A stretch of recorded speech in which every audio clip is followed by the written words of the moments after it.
Ratusan sopir truk berunjuk rasa ke kantor DPRD Sumeneb, Madura, Jawa Timur, Kamis siang. Unjuk rasa sempat diwarnai kericuhan lantaran pengunjuk rasa terlibat saling dorong dengan petugas untuk menerobos masuk ke kantor DPRD Sumeneb.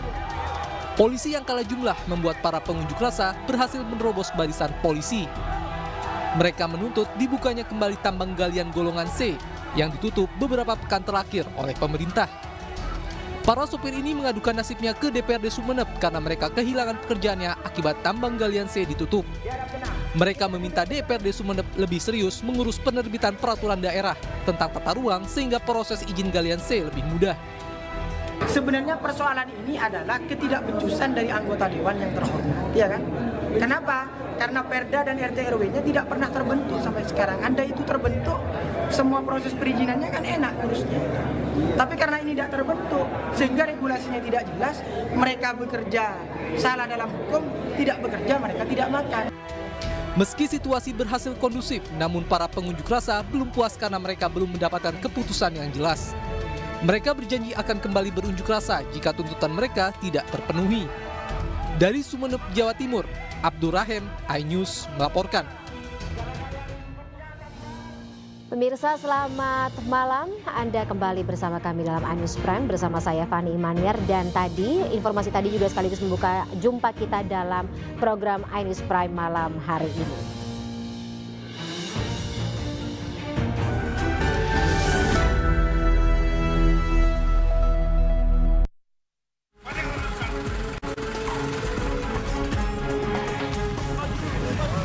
Berkendara dengan kecepatan tinggi di perempatan Jalan Ramai, sebuah truk pengangkut bahan bangunan menabrak sepasang suami istri yang mengendarai sepeda motor di Jalan Sorumba, Kecamatan Wuawua, Kota Kendari, Sulawesi Tenggara.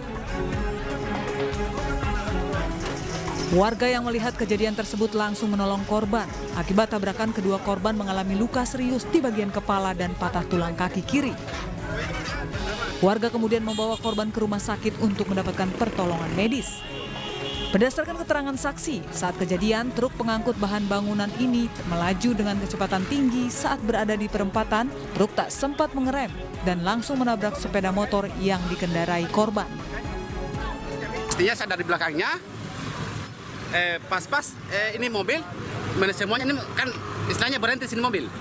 Terus motor dari sini sempat direm, tapi mobil ini tidak sempat rem, langsung dia tabrak itu mobil, dia tabrak di motor ini.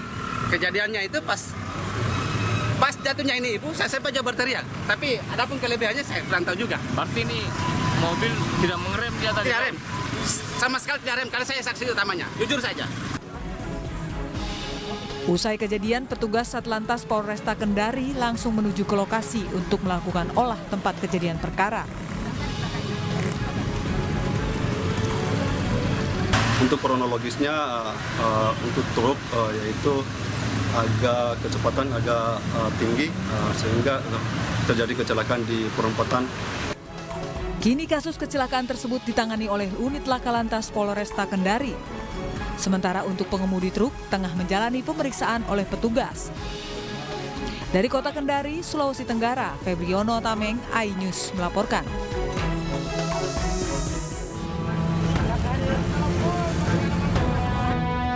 Kecelakaan maut antara truk tangki bermuatan kecap dengan truk tronton pengangkut pasir terjadi di ruas Jalan Nasional Sukabumi Bogor, Kecamatan Cibadak, Kabupaten Sukabumi, Jawa Barat pada Kamis pagi. Kondisi kedua kendaraan mengalami kerusakan cukup parah pada bagian depan. Kecelakaan bermula saat truk tangki yang melaju dari arah Bogor menuju Sukabumi mengalami oleng ke jalur berlawanan arah hingga menabrak truk pengangkut pasir. Akibat kecelakaan itu, sopir tangki meninggal. Mobil membawa pasir berantem sama mobil aspal. Luka-luka satu orang, yang meninggalnya korban satu orang. Evakuasi jenazah korban berlangsung dramatis. Petugas harus menggunakan alat pemotong besi agar korban bisa dikeluarkan. Setengah jam kemudian jasad korban berhasil dikeluarkan dan langsung dievakuasi ke Rumah Sakit Sekarwangi, Cibadak. Sementara kedua truk masih dilakukan evakuasi oleh petugas dan mengakibatkan kemacetan panjang hingga belasan kilometer. Dampak dari kecelakaan ini harus kami berlakukan buka tutup. Kami juga memprioritaskan kendaraan-kendaraan yang insidentil, ya, yang prioritas sifatnya terutama ambulan, kendaraan roda 2 maupun kendaraan roda kecil. Kini kasus kecelakaan ini masih dalam penyelidikan unit Gakum Satlantas Polres Sukabumi. Dari Sukabumi, Jawa Barat, Budi Setiawan, iNews melaporkan.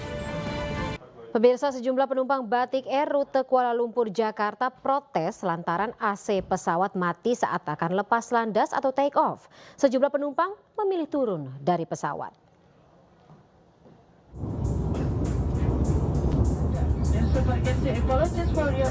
Dari video yang di-share di akun Twitter @tanterempong, sejumlah penumpang pesawat Batik Air rute Kuala Lumpur, Jakarta protes karena air conditioner pesawat mati saat lepas landas. Sejumlah penumpang bahkan memilih untuk turun dari pesawat. Corporate Communication Strategic of Batik Air, Danang Mandala Prihantono meminta maaf atas kejadian yang terjadi pada penerbangan nomor ID 7283 rute Kuala Lumpur, Jakarta. Danang menyebutkan situasi yang tidak nyaman itu disebabkan oleh Ground Power Unit atau GPU yang tidak bekerja secara maksimal atau Ground Power Issue. Ground Power Issue adalah gangguan yang terjadi pada pasokan daya listrik yang diberikan pada pesawat melalui GPU saat pesawat sedang parkir di darat. Danang juga menegaskan pesawat dalam kondisi prima dan layak serta aman dioperasikan. Hal serupa juga pernah menimpa penumpang maskapai Super Airjet yang kegerahan dalam pesawat tujuan Bali Jakarta 21 Maret lalu. Video yang diunggah akun TikTok Gary Prayudi, AC mati saat lepas landas, penumpang pun merasa kegerahan hampir 2 jam selama perjalanan.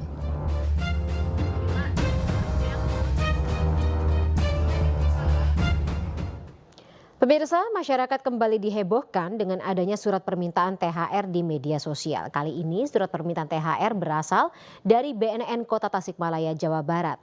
Terkait hal ini, Kepala Biro Humas dan Protokol BNN RI meminta maaf kepada masyarakat.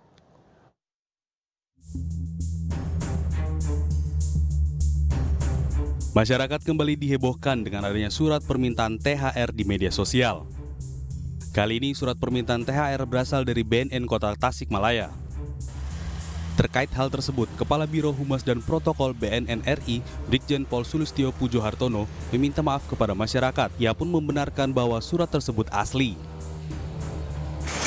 Meminta maaf ya atas nama pimpinan karena adanya informasi yang beredar viral yang menyebabkan terganggunya masyarakat ya, kemudian viralnya masyarakat menjadi konkursus yang menyebabkan banyak hal yang orang yang tidak nyaman dengan. Saat ini Iwan Kurniawan Hasyim masih diperiksa BNN Provinsi Jawa Barat di Bandung. Dalam kasus ini yang bersangkutan melakukan pelanggaran etika. Komisi Etika akan memutuskan sanksi Kepala BNN Tasikmalaya dengan sanksi terberat adalah pemberhentian tidak dengan hormat atau PTDH. Sementara itu pemeriksaan masih dilakukan terkait laporan di PO Bus Budiman yang ramai diperbincangkan di media sosial. Dari Jakarta, Rio Manik, iNews melaporkan. Pemirsa, ratusan mahasiswa menjebol gerbang kantor Gubernur Jawa Tengah saat menggelar aksi unjuk rasa menolak Undang-Undang Cipta Kerja. Petugas yang berjaga menembakkan gas air mata dan water cannon untuk membubarkan para massa.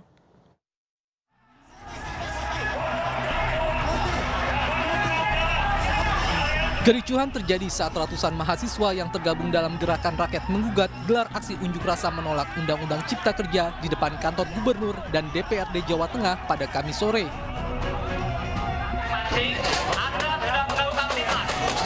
Dalam peristiwa ini massa aksi yang sempat hilang kendali mendorong pagar gedung kantor pemerintah tersebut hingga jebol. Petugas bergegas menghalau massa dengan water cannon dan barikade anggota kepolisian supaya massa aksi tidak dapat masuk. Setelah berhasil dihalau, massa bergeser ke arah pintu samping gedung DPRD dan kembali mendorong pagar hingga roboh. Guna menghindari aksi massa yang sempat beringas, polisi menembakkan gas air mata untuk membubarkan aksi. Diketahui aksi unjuk rasa ini digelar karena Undang-Undang Cipta Kerja dinilai tidak pro rakyat. Dari Semarang, Jawa Tengah, Wisnu Wardana, iNews melaporkan. Pemirsa, Densus 88 anti teror Polri terlibat baku tembak dengan kelompok teroris di wilayah Lampung. Informasinya kami hadirkan setelah jeda berikut. Tetaplah bersama kami.